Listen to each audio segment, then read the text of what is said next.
jumping straight into the draft here for game number 2 between Fnatic and C9. C9 picking up the first victory. Azael, it was absolutely clean. We don't need to go into game 1. Let's have a look forward to game 2. Fnatic now on the blue side and have already banned away some blue champions, and the Xayah will be addressed here by C9. I'm curious if we get another Rumble fumble, though. Do they end up letting it through the draft here, and maybe Oscarnin get his revenge here, or is it just a case of, now we're going to move on and let maybe Fudge, okay. Yeah, it's actually going to be Fnatic who banned it away, so Oscarnin not comfortable on it. Yeah, it's interesting. Or they just feel like we want to go Ori or something like that, and they're not willing to trade. So it's interesting, but I'm really thinking, you know, for Fnatic, it's time to mix up in the draft. Maybe a Taliyah first pick, followed up by the Ezreal second, you know.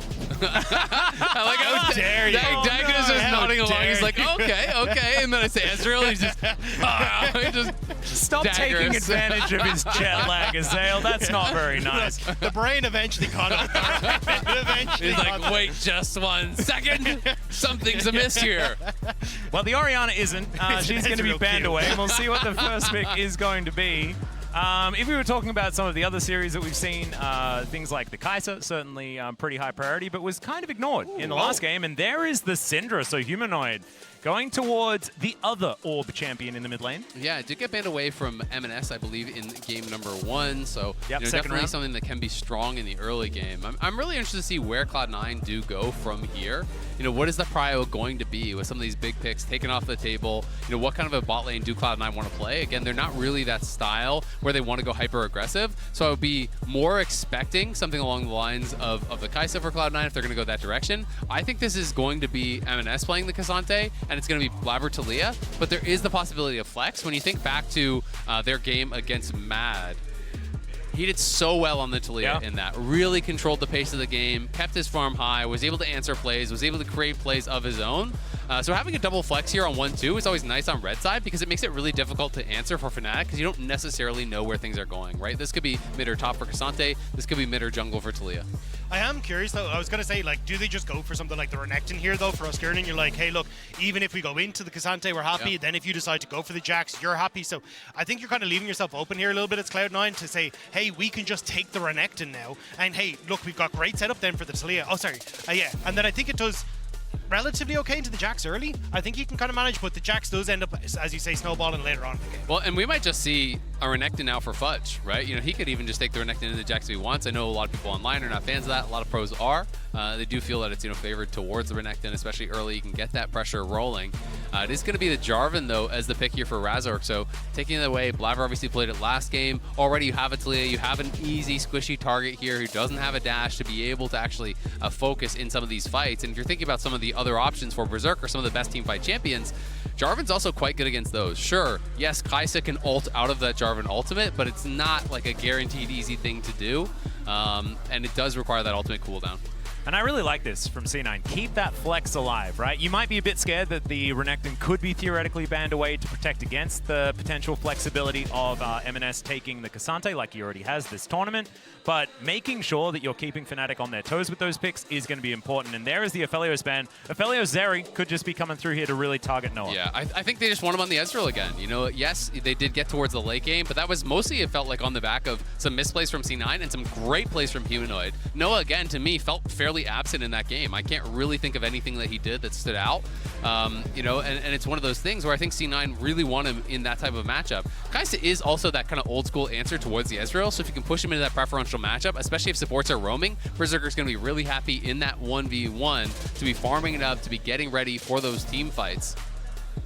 Yeah, I'm kind of curious to see what they exactly want to go for. I think, as you say, I think it will end up being the Ezreal that they try to shove him onto. I'm trying to pinch my way through the AD carry list here just to see what even he could potentially We've seen play. Zeri, we've seen Kai'Sa, we've seen Varus, we've seen you know, Lucian, we've seen a lot. Yeah, Sivir is good. Yeah, I was going to say Sivir was the kind of one I was keeping my eye on, where maybe you've got a little bit of an opportunity to try and get away from some of the punishment that C9 has available for you, but that's actually going to be taken away. So now it is going to be a question of what Noah wants to try and go towards. I think on the opposite side, keep going for these support bans. I mean, he could go Zeri. That was banned away last game from him. Obviously, I think that was more of because they were playing with that Jarvan plus the Rumble combo. So they wanted to be able to deny that Zeri from him. But I'll be interested to see where Cloud9 go, because they're going to start revealing where the flexes are. This, again, is a potential, double flex here if they do lock this in. But it does give them some good hard engage. It could be a Blabber pick, could be a Sven pick. I'm still operating under the assumption, though, just to be quite honest, that it's Blabber for Taliyah, it's Cassante for M&S, and it would be this Rel for Sven. I'm curious if they want to give the Rakan across, though. I think you end up in a position where that's still a very high Octane option for Fnatic, where they can try and play through that, try and move Trimby around a little bit more.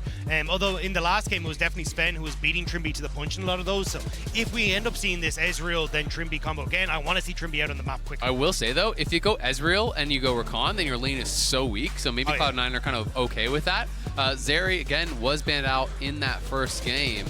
There is quite a bit of CC that he has to deal with over on this Cloud9 side already, between the Cassante, the rocks that you have to deal with, as well as this aggressive Rel that could be the engage. But I'm interested to see what the final pick here is going to be for Cloud9. Yeah, they are so flexible. They can pick a whole lot of different things. If they don't like the Zeri Blitzcrank lane, if this is what Trimby is going to lock away, then they can take something else. Instead, just going to go back to the tried and true. As Trimby... They have incredible engage. Yeah, they certainly do. And he had some good moments in the last game as well. This is part of the reason why they clung onto the game for so long. And now C9, they are going to have to let us know exactly how this one is going to be arranged. And I will say, Cloud9 is very low range on their side for now. And I think it's really scary for Berserker. It's difficult to actually get involved when there's a Jax, when there's a Rakan CC, when there's the Flag and Drag, the knockup, there's, the unleashed power from the Syndra as you go forward. It is going to end up being the Renekton that I talked about way earlier. So roles will kind of be what I expected. This is going to be a pretty beefy front line here for Cloud9. Rel, Cassante, and Renekton all there in front of it. And it's a lot of CC to help apply that plasma. So this does feel like Berserker and Blabber versus the world. They have got to have good games. They have got to be farming at a good clip here if we're going to see Cloud9 succeed. I think you kind of missed out on a really good Poppy angle, though, for Cloud9. If you end up playing into those flexes, like you send the Rel bot, you send the Taliyah mid, and then you end up having the Poppy in the jungle, I think you could have set yourself up fantastically, because so Poppy much of Fnatic Fnatic is so short range. So we'll have to see if you can get the value out of this Renekton in the early stages, like play with Blabber towards that top side, try and get Blabber snowballing, because if you don't, you're missing out on a ton of damage from your Taliyah, and then you're heavily reliant on Berserker getting that win in the bot lane. It is really interesting though, right? Because, I agree with you. I think it would have been an amazing pick. But we heard Fudge, he had an interview with Lore. She was asking him, what do you think about the top lane meta? And in his mind, the top lane meta is basically you have to pick these champions that can fight at Herald, right? And Poppy maybe at the early Herald fight, maybe he's not seeing it as something that is as strong. That's why we're seeing so much Rumble, Aatrox, Jax, Renekton as well. So obviously going towards that. Yeah, and you also play for the 2v2 top side extraordinarily well with Renekton Taliyah. You've spoken about it already, but C9 did a great job up there in game number 1, and if it ain't broke, don't fix it, right? Like, try to attack the lane that you found some weakness in, right? Absolutely, and when you're looking across the map, there is setup potentially here for Blabber across all 3 lanes. There's the point-and-click CC in top lane, there's that CC in mid and in bot. Exactly right. But, ladies and gentlemen, let's jump into the Rift here for game number 2. Just a reminder, this is our featured matchup presented by Mercedes-Benz. The entirety of Fnatic taking on the entirety of C9. So many phenomenal moments between these two teams over the years, and we're here to celebrate another one. Let's see exactly how it is going to go, because if we get a Fnatic victory, then we just get another game in what is a very historical matchup. It's actually sick to see that, because I look back at the how many times both these teams have faced off. If you include every tournament ever, right the way back to IEMs, all the All-Stars, everything like that in between, both squads are 11-11. This is actually the one that breaks the camel's back. So this is both an historic matchup, but also an incredibly close matchup that is definitely leading Cloud9 after that last game. Well, yeah, I mean, the early game was okay. The late game was... No. We don't think about those. We don't think about those as just make sure that you've only got the first 20 minutes glued into your mind, and you're going to be feeling confident. You're going to be feeling happy about it. I live in a constant state of denial here as soon as I get to international events, so I can work with this. And I walked past Betty as we were coming back up to the caster desk, and he was like, Rob, just make Fnatic be better. So we banned Rumble, so already we're off to a good start. So maybe this will give a bit more of an opportunity for Oscurin to survive the laning phase. And you're not on Ezreal, which I think you fans will count as an that's absolute big guy. That one guy in the audience. It's actually 1-1 now. Yeah. That's a dub for Fnatic. Well, already you can see Fudge just wanting to get towards level 3 and then start bullying on this Renekton. I was pretty impressed by Fudge's Renekton in the playoffs, despite how things went in the end. Yeah, I think that Fudge has been really solid this year, just early too, but it's going to be a trade back potentially. Yeah. Just not as dominant, you know, because Fudge, prior to the mid lane swap where he kind of moved around back and forth positions, he was playing at his top level as clearly the best LCS top laner, but Noah? Yeah, that's a crash down. It's going to find too much more than the air as the Ignite is going to be thrown through. I wish Masteries was still there. He would have had the extra AP and AD, but not anymore. Yeah, just for the Nimbus Cloak to just retreat out of that. You know, had he actually gotten the crash down, he maybe could have forced a cleanse or something like that, but as soon as you miss, you are going to take a pretty bad trade on the way out. So I do like the early Ignite, just to make sure that it's not going to go too bad, you're not going to lose too much health, and put yourself in a terrible spot. Also the mental game, the warning Ignite. Yeah. It's like, this is what it could have been, buddy. You better back up. Buddy. I can light you on fire at a moment's notice once the cooldown is back up. Yeah, I do like that. But I think, yeah, coming into this, I want to see a little bit more opportunity here for Razork to try and play around Humanoid. One of the big things we were talking about in the last one was Lee Sin Ori, not a great combo. Jarvan Syndra, that is terrifying, even up against the Cassandra.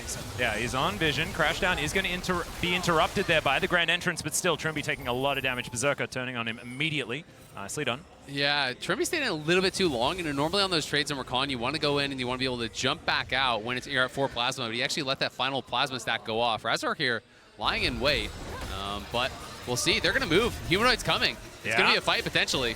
Possible 3v2, but no, it's going to be a 3v3. There's the Counter-Strike. Scatter the Weak is incredible by Humanoid, but he's not quite able to finish them off. Razork in so much trouble as Fudge is looking for the kill back, but already M&S has fallen down. Culver Meat comes through. Blabber doesn't manage to find the flick, and C9, they can't get a kill back. We're alive! Fnatic managing to get a kill off the back of that. The roam comes through early for M&S, but that flag and drag from Razork was sick to follow up on that. Yeah, great follow-up. You know, he goes in. There's a flash scatter from Humanoid as well. Just going heavily for that play, and Fudge can't quite finish him off.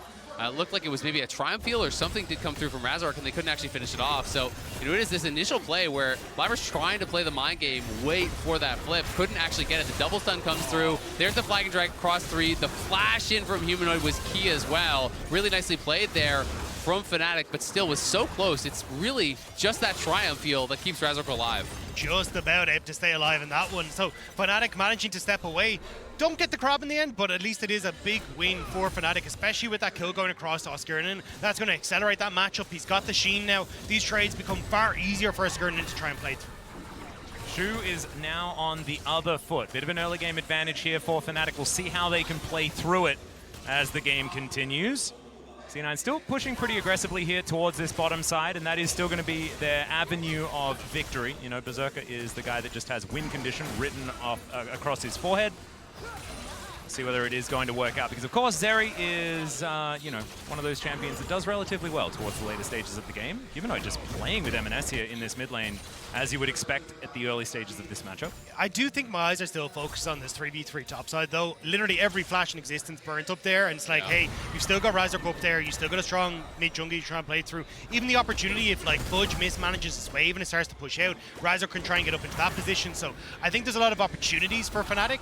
So I'm looking to see how Blabber can try and get in and disrupt that, try and get some vision down so he can spot plays like this from Razork. Absolutely. I mean, it's something that we talked about, and he's going to reveal himself there with the vision plant. So Blabber moving in towards mid. They're going to look for a dive. Yeah, they're going to pull him out with the all-out. Humanoid taking so much damage, and that's just a solo kill. Blabber was there as a cheerleader. It's clean from M&S, punishing the flash. I talked about it last game, how Cloud9 was so good at punishing missing flashes here. M&S says, I get the level advantage. I have the push. The HP doesn't matter because I'm going to all out and take you away from your tower. The 1v1 solo kill and a 17 CS lead as Cassandra into this range matchup early. And also pulling Razork from that top side as well means that they're not going to make the dive play because they don't have the members that they need. And now C9 get to fall down, get an early dragon, and still be able to contest this Rift Herald. That's a big swing for Cloud9.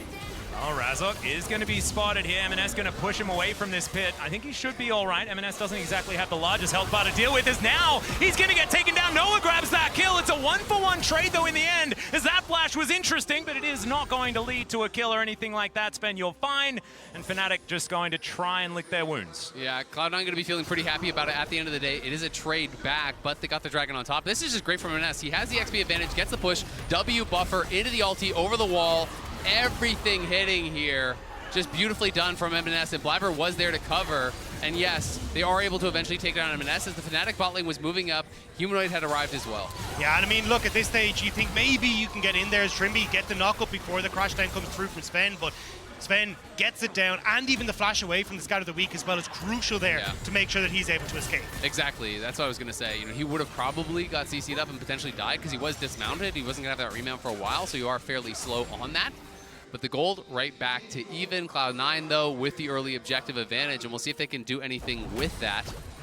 Bot lane, again, fairly quiet. It is a slight edge, though, for Noah this time around. So C9, you're not having as much freedom, I would say, in the 2v2 as they did last time. Yeah, and I think that's where it's going to start playing a factor as you start to look towards Rift Herald, and even looking at this mid lane as well. Level 6 hit. Ooh, nice fancy feet here from M&S, but is he going to be able to get out of this? Absolutely, the answer is yes. Blabber throwing down some rocks. He's going to find too much more. The flick going to go wide there as well. Yeah, I think he was looking for the Q3 from M&S into the flick. They were trying to combo that together, but they saw Trimby coming, and then they started to back off because Fnatic was going to have the extra man. The thing is that with Trimby showing on mid lane, he's actually going to fall behind him when it comes to the experience of Sven. So as Sven now starts to rotate up towards mid lane, he'll hit level 6 first. You can start to play for Rift Herald off that timing window. So Cloud9 again exploiting these little small moments from Fnatic to get these advantages.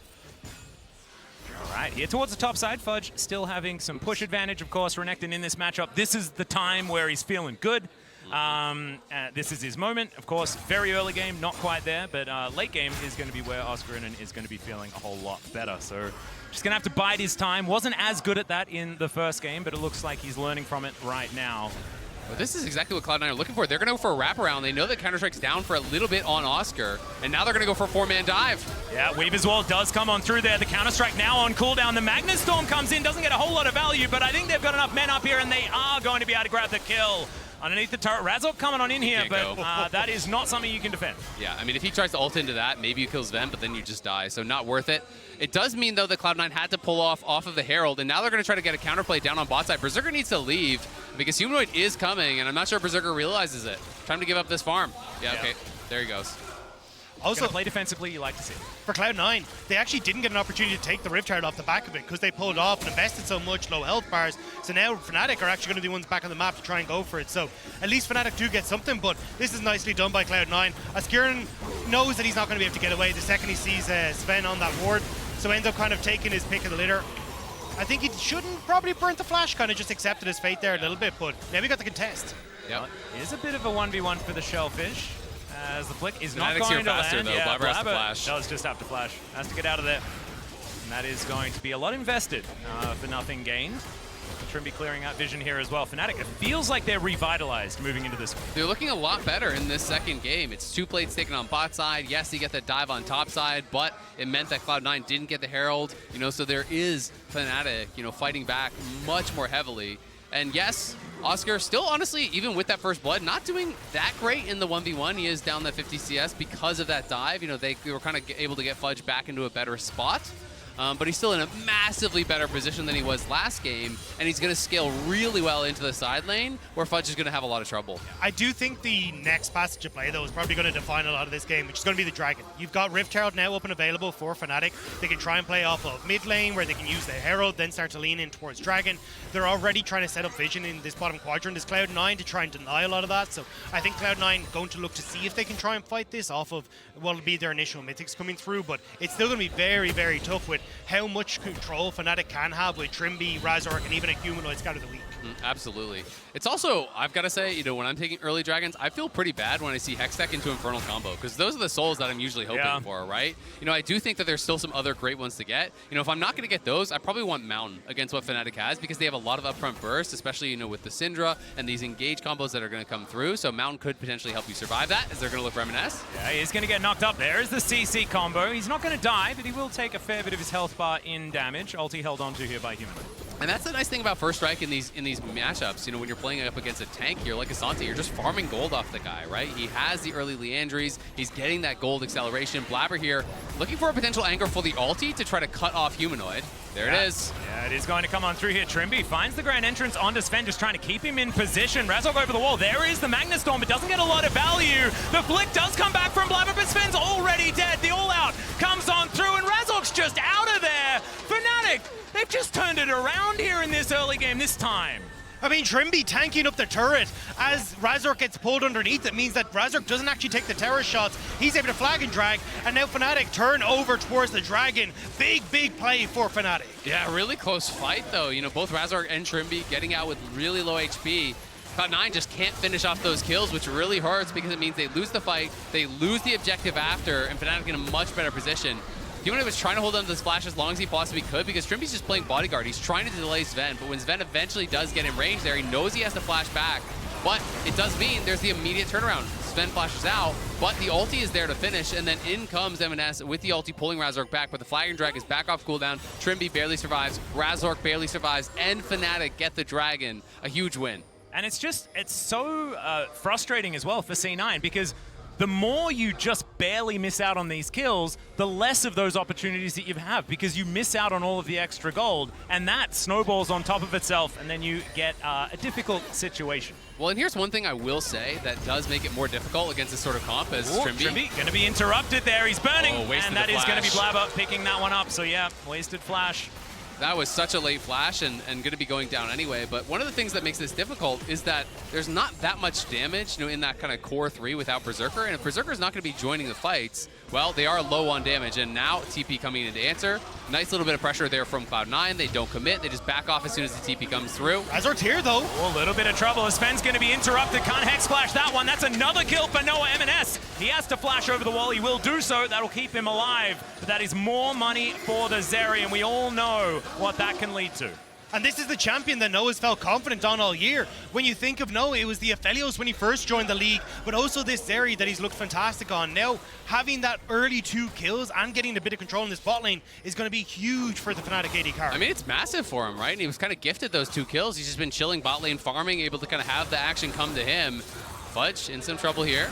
Yeah, the counter-strike going to come through. Blabber is here just a little bit late, and that is going to be the solo kill. Some revenge here for Oscar as some rocks are flying his way. We'll see whether he's going to survive. They are put on the ground. There's a flash to follow. The thread and volley. He has the last one, and that is going to be the answering kill. Nice job there by Blabber getting one back. Fudge really overplayed his hand. I think he was trying to look for a bit of a bait play there, but he underestimated the damage from Oscar. He gives over a freebie, and now Oscar in this champion that outscales in a really good spot, and you can see in the MasterCard lane economy snapshot that it's only Blabber with that gold advantage right now. Well, M&S is looking to try and grab one for himself. Humanoid taking a bit of damage as the teleport is coming forward. Wasn't really necessary, but sometimes you want to drive home that you can get the kill. I love how M&S needs spectators whenever he gets a solo kill. It's like, come on, just see what I can do. But on top side as well. Oh, the interruption does come through here as Blabber's going to get ulted.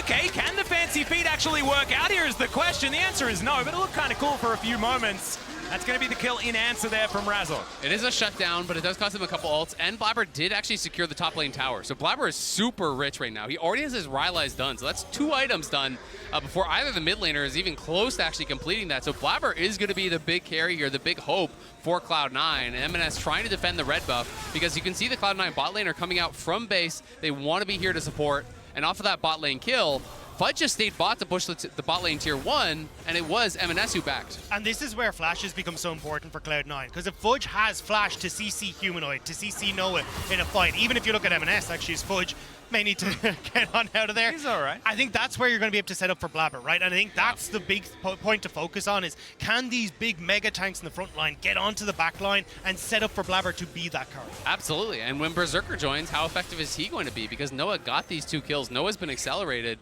Him and Berserker have kind of been doing the same thing, just hanging out and farming, but some action came towards Noah. He was able to capitalize on it with those good collapses from Fnatic and got that gold injection. So he's not fighting from that big point of power that he was last game, Berserker, where he had that big gold lead. Well, Fnatic a little bit late to this play as the second Rift Herald is going to be secured by C9.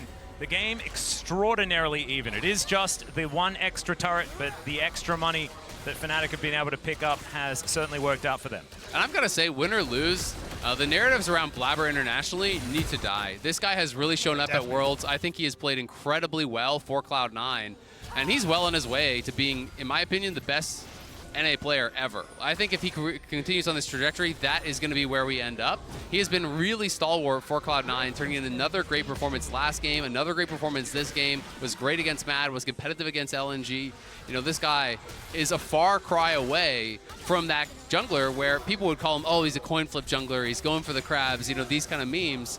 He is so efficient, and he always keeps his farm really high while still having really high kill participation, which to me is just kind of like the mark of a really good jungler. And also now he's got so much on his shoulders, right? He's playing the Talir, and Sven is now looking to try and help get the kill onto Oscar Innen. M&S up here is relatively low, but the Magnet Storm's going to come through, and M&S will cut down the Jax. That is going to be another kill going over to C9, trying to skew that one in their favor. They do manage to do so, as you were talking about souls that weren't necessarily the best. We do have one of those on the Rift, but Fnatic is going to collect it for themselves. 2-1 Drake advantage for them will be the result in trade for their top laner. And I think that's what I like the call here from Cloud9. It's like, hey, do we really care about a second Chemtech Dragon going over? Not really. We have Rift Herald. Let's get the play on top side. Immediately use Rift Herald to blow open that second tower as well. And yeah, that is going to be the charm landing onto Fudge. CC'd and dead. That is, the handbag. That's just greed, man. You know, he really wants to try to get that away. You know they're on the dragon. You see the dragon death call, and you're still not only staying to actually get the kill, but you're using your slice and dice to actually help to secure it. So there's no really anywhere for him to go. Cloud9 do get a tier 2 on the other side of the map, but Fnatic get the kill there. They get the dragon. They take the mid tier 1, and that's really kind of just off of a silly play from Fudge. He should have been there to potentially defend. And again, you wouldn't have had that opportunity if you hadn't gone down. So now Fnatic, they'll have the chance to start pushing in mid, especially with the range advantage they have, and then start to lean in towards vision. And I mean, Oscar Innen trying to punish on this topside play, but Sven's in the area. I mean, Oscar, I think, played it out pretty well. And this is why, you know, some people may be saying, oh, Sven using his ulti, haha. He's actually waiting, because if you wait too long, Oscar's going to have Counter-Strike back, and then there's a potential for him to kill M&S, right? So I think you actually had to commit all the cooldowns to make sure you get this kill. Fudge warded out, obviously did not know it, but the dragon is dead. You know they're in the area. You know they're going to be potentially looking over there. And it's just some greed there from Fudge. Wanted to get it, now going to be potentially dove here by Oscar. Yeah, there is the Counter-Strike. That is going to get the stun. Great knock up there from Razork, as well as the Scat of the Week is going to come in. Fudge keeping himself alive for so long, though. He does get stabbed in the end by a Q from the Jarvan, but have they overextended is the question. Another Berserker Storm, as Berserker just dives in on top of Noah. He's out of the fight, but so is Blabber, who's been executed between his turrets. Fnatic now on the warpath, looking for M&S, who is running the wrong direction, and Noah is looking to try and come back and answer it. He is going to get engaged on, as M&S is trying to do some fancy stuff to get himself out of this, but it's not going to work, as Syndra says no, and Fnatic, they just win the fight. They grab 3 kills. Berserker is going to try and get this turret in answer. M&S had nowhere to go. His tower is being knocked down by Skirnan as he's running for the hills, and Fnatic pick up 4 off the back of that play, and that was perfectly timed off of getting mid lane tower, dive into that top side with the vision you have, and there's nothing Fudge can do. Yeah, I mean, Fudge, I think, played it about as well as he could. He lived for a really long time here. I started to get a bit nervous for Fnatic on the dive. The ulti comes up, and you think, okay, surely he's dead. But then, Core Drinker heal, Q heal, surviving for quite some time. Blabber does arrive, and on the other side, we saw that it was Berserker diving in. Blabber flashing back, though, and Humanoid catches him with the scatter after, bursts him down, and then all of a sudden, because Sven and Berserker were going for Noah, they left the other members on their team kind of by themselves. They overcommitted to trying to kill off Noah. They couldn't even do it. You know, they forced out that E over the wall from Noah, but I want to see what happened with the ulti from Berserker, because Noah didn't even have to flash, and when we panned down, Noah was really far away. So what I think might have happened is that Berserker ulted while he was mid-slide across the wall, and then he got too far away from the other side. So probably a little bit too early of an ult from Berserker, but maybe worried about losing vision. Either way, had you just forced Noah out and then used that ulti to rejoin the fight on top side and Sven collapses up there, this could have been a very different story for Cloud9. So great punish, great aggressive play from Fnatic, but definitely I think a bit of a drop ball there from the C9 bot lane. Well, Scat of the Week going to come through. Humanoid has just been fantastic. I mean, this whole series, to be honest, he was the ray of hope for Fnatic in game number 1, and is now just landing all of these scatters. Another one going to be missed there, but of course, M&S has to dodge to get himself out of the way. And the other thing worth mentioning is this is not the old Syndra, right? Syndra scales up, you farm those splinters, you get to 100, you really do have a powerful late game here. The lone kind of weakness is your lack of mobility, so it's going to be up to Cloud9 to try to pile in on top of them and punish that. And that's why I like the Cosmic Drive second here. I mean, you hit 3 of your spells, you're going to get that movement speed, gives you the opportunity to try and run yourself out of blabbers, knockups, try and get away from Fudge. It actually gives you a huge amount of opportunities to try and avoid what Cloud9 want to do, and as long as you do that, I mean, as Skirnanen down in this side lane, he's an absolute monster. 2 items compared to the 1 of Fudge. He'll start to work his way through these towers, and Fnatic, having that mid lane tower down, are now looking to maybe punish Fudge again. Yeah, I mean, they're doing a really good job of just pressuring him off of this as Trimby...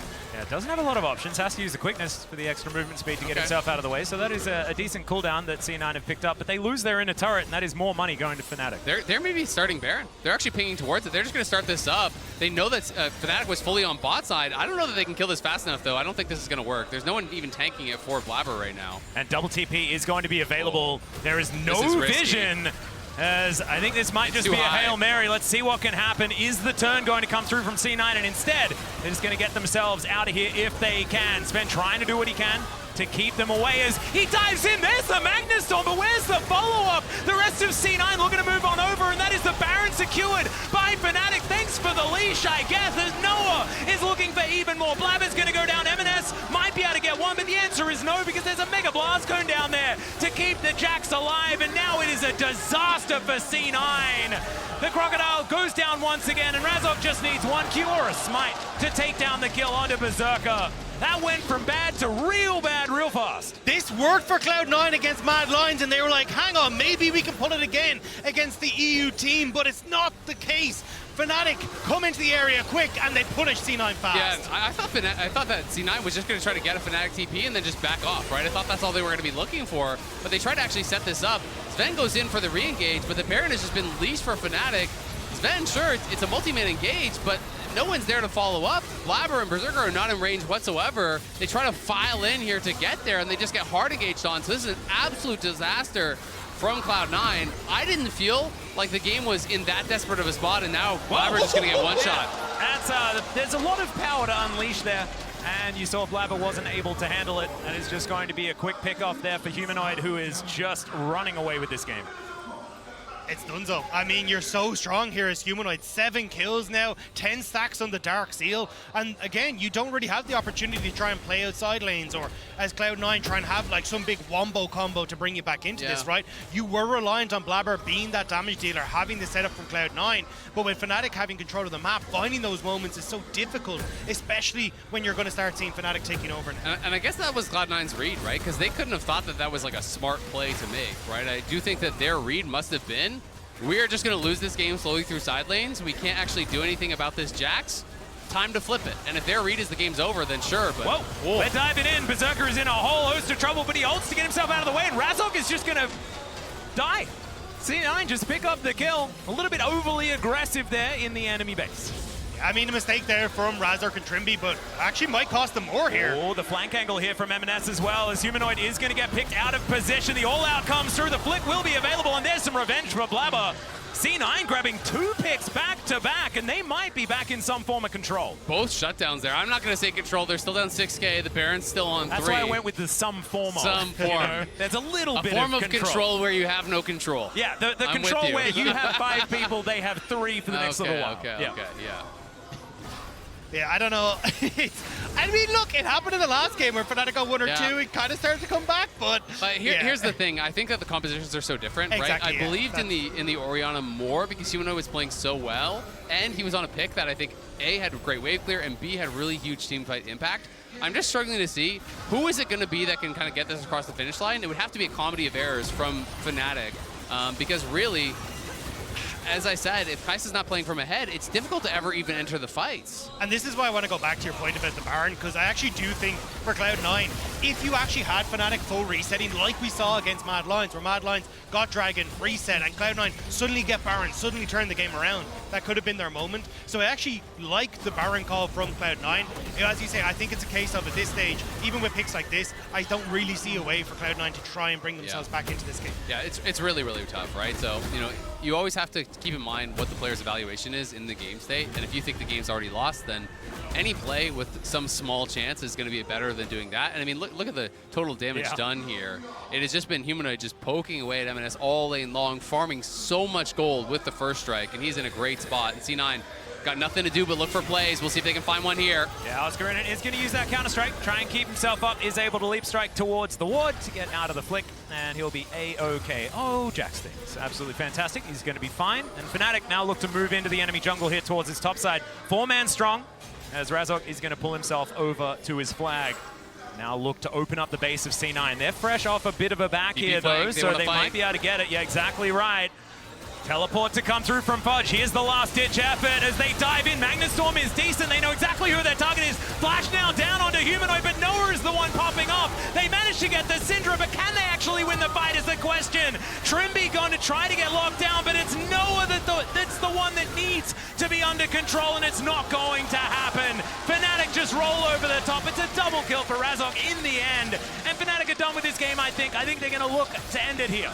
There's low health bars, but big smiles for Fnatic as they'll take down the inhibitor and take us to the game 3. And Fnatic had so much extra control early. They are going to be able to take these Nexus turrets down and with momentum move towards a game number 3. For C9 fans, though, they can move back towards that blue side in this deciding game, but I think they're going to have to try and figure out a better plan of attack if Fnatic can fix their early game like they have. Yeah, absolutely. Fnatic with a great strike back in that second game. It felt like, to me, the